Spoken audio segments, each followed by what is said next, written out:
안녕하십니까. 아메리츠 파이낸셜 수석 부사장 이영돈입니다. 미국 경제 읽어주는 남자, 경제남 5월 18일 월요일 순서 시작합니다. S&P 500, 나스닥 다 이렇게 좀 하락을 했습니다. 지난주에 사상 최고치를 기록한 이후에 투자자들이 중동 지정학적 리스크와 유가, 국채 금리 움직임을 주시하면서 차익 실현에 나선 영향입니다. 광범위한 시장 지수인 S&P 500도 하락했고 기술주 중심의 나스닥은 0.8% 떨어졌고 다우존스는 혼조세를 보였습니다. 데이터 저장 장치 기업 시게이트 테크놀로지는 메모리 반도체 업종 전반의 매도세를 이끌었는데 시게이트 CEO가 JP모간 컨퍼런스에서 이렇게 얘기했어요. 신규 공장 건설은 너무 오래 걸린다.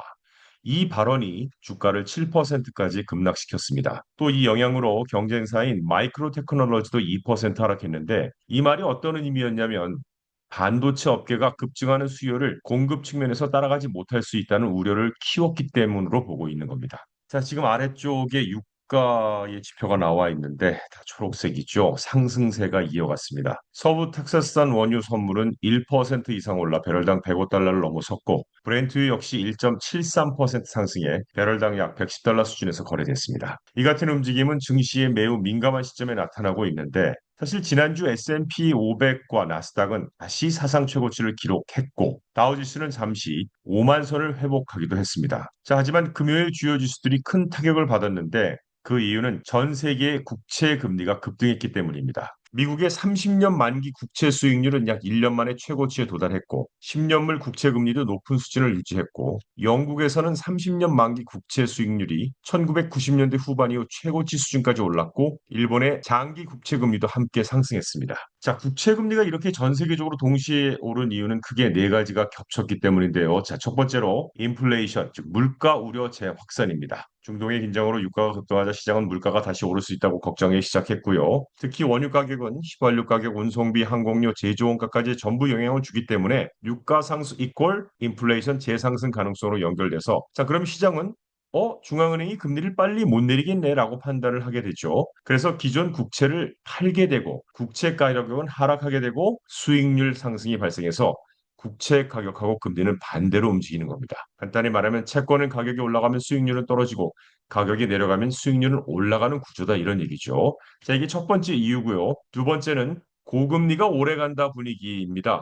원래 시장에서는 페드, 연준이 올해 금리를 여러 번 내릴 것이라고 기대를 했었는데 최근 데이터들이 고용 강세와 소비 견조와 물가 둔화 속도 느림 이렇게 나오면서 페더럴 리저브가 금리를 쉽게 못 내릴 거라는 분위기가 강해졌어요. 그래서 장기채 금리가 상승하고 특히 만기가 긴 채권이 더 민감하게 반응하게 되는 거죠. 이게 두 번째 이유고 세 번째 이유는 미 정부의 막대한 국채 발행 부담입니다. 미국 정부는 적자가 매우 커서 국채를 엄청 발행하고 있는데 시장 입장에서는 채권 공급이 너무 많아지네? 라고 느끼며 높은 금리를 요구하게 되는데 왜냐하면 채권이 많이 나오면 가치가 희석되고 투자자 입장에서는 더 높은 이자를 받아야 매력이 생기죠. 특히 30년물 금리가 크게 오른 이유 중 하나가 바로 이 부분인데요. 네 번째는 전 세계 동조 현상입니다.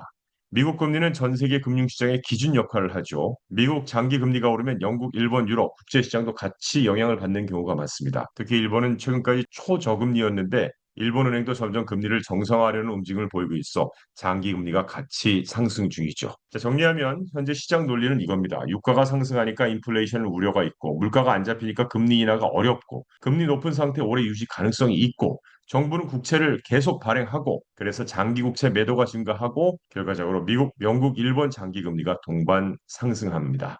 이 상황에서 가장 민감하게 맞는 게 바로 기술주인데 왜냐하면 AI 성장주는 원래 미래의 이익의 기대가 큰 것인데 금리가 오르면 미래 가치 할인폭이 커져서 주가가 압박받기 때문입니다. 자, 한편 미국과 이란 간 긴장도는 여전히 높죠. 분쟁 해결 방향이 불확실한 상황에서 유가를 계속 끌어올리고 있는데 어제 트럼프 대통령이 이란이 빨리 움직여야 하며 그렇지 않으면 아무것도 남지 않을 것이라고 말했습니다. 이렇게 양국 간 평화 협상이 현재 교착 상태에 빠져 있는 거죠. 여기에 더해 지난주 발표된 새로운 인플레이션 지표는 페더럴 리저브가 조만간 금리를 인하할 가능성을 크게 낮추고 있습니다. 금융시장은 금리가 더 오랫동안 높은 수준을 유지할 것으로 보고 있고 트럼프 대통령이 새 연준의장 케빈 워시에게 금리 인하를 요구하고 있음에도 불구하고 그렇게 되지 않을 것으로 보고 있으며 현재 거시경제 환경은 완화적 통화정책, 하물며 금리 인하까지도 지지하지 않는다라고 야데니 리서치의 대표 에드 야데니는 분석했습니다. 좀 안 좋은 소식만 자꾸 전해드리는 게 아닌가 싶은데 메타가 이번 주부터 대규모 구조조정에 또 들어갑니다. 회사는 전체 인력의 약 10%에 해당하는 8천 명을 감원할 예정이고 올해 안에 추가 해고도 이어질 가능성으로 전해지고 있습니다. 즉 회사 내부에서는 불안감과 피로감이 빠르게 확산되고 있는데요. 이번 구조조정은 AI 투자 확대와 맞물려 있습니다. 메타는 최근 인공지능 경쟁력 강화를 위해 2026년 자본 지출 전망치를 최대 1,450억 달러까지 상향 조정했습니다. 이는 데이터 센터와 AI 컴퓨팅 인프라 구축에 막대한 비용을 투입하겠다는 의미인데요. 메타는 직원들에게 보낸 내부 메모에서 감원 이유에 대해 회사를 더욱 효율적으로 운영하고 AI 투자 재원을 확보하기 위한 조치라고 설명했습니다. 하지만 분위기는 2022년과 크게 달라졌다는 평가입니다. 당시 마크 저커버그는 코로나 팬데믹 기간 동안 과도하게 인력을 채용한 점을 인정하며 내가 잘못 판단했고 책임지겠다고 사과했습니다. 이후 메타는 약 2만 1,000명 규모의 감원을 단행하며 효율성을 선언했는데 그런데 이번에는 사과나 유감 표명이 전혀 없었습니다. 올해 들어 메타는 이미 지속적인 구조조정을 이어오고 있는 상태입니다. 그런데 이게 메타만의 문제는 아닙니다. layoffs.fyi에 따르면 2026년 현재까지 기술기업 137곳에서 약 11만 명이 해고가 됐습니다. 이는 지난해 전체 감원 규모인 약 12만 5천 명에 벌써 거의 근접한 수준입니다. 전문가들은 AI 발전이 단순한 기술 변화가 아니라 기업의 인력 구조 자체를 바꾸고 있다고 분석합니다. 실제로 시스코 역시 최근 4천 명 미만 규모의 감원을 발표하며 AI 중심 사업 재편에 나섰는데요. 회사는 AI 시대에 살아남기 위해서는 투자 방향을 빠르게 전환해야 한다고 설명했습니다. 전문가들은 현재 기술 기업들이 AI 시대에 맞춰 조직 구조를 근본적으로 재편하고 있다고 분석하고 있습니다. 룰루레몬이 창업자와 정면 충돌하고 있는 뉴스가 있는데요. 이 창업자의 이름은 칩 윌슨입니다. 회사가 최근 주주들에게 보낸 공개 서한에서 칩 윌슨의 생각이 구시대적이고 잘못됐다라고 강하게 비판했습니다. 갈등의 핵심은 회사의 미래 방향인데 칩 윌슨이 어떤 사람인지 잠깐 보면 1998년 룰루레몬을 창업했고 2005년 CEO 자리에서 물러났고 이후 2013년 회장직에서도 퇴임했는데 이 칩 윌슨이 최근 룰루레몬이 지나치게 효율성과 비용 절감만 추구했고 브랜드 핵심이었던 창의성과 제품 경쟁력 잃다고 주장을 한 겁니다. 특히 미국 시장 성장 둔화와 주가 하락, 그리고 경쟁 브랜드의 성장으로 회사 위기에 빠졌다고 보고 있는 거죠. 그래서 칩 윌슨이 자신이 추천한 새로운 이사진을 회사에 넣어서 경영에 다시 영향을 행사해야 하려고 하고 있는데 반면에 현재 룰루레몬 경영진은 현재 전략이 맞는 방향이고 창업자의 개입이 오히려 회사를 흔들 수 있다고 반복했습니다. 특히 회사는 윌슨이 경쟁 브랜드과도 관계를 맺고 있어 이거는 이해 충돌 가능성까지 제기했습니다. 또 다른 쟁점은 새 CEO 문제인데 룰루레몬은 최근 새로운 CEO를 선임했습니다. 약 30년 동안 나이키에서 일한 인물인데 그런데 칩 윌슨이 이렇게 얘기합니다. 진짜 룰루레몬에 필요한 건 창의적 리더십이다.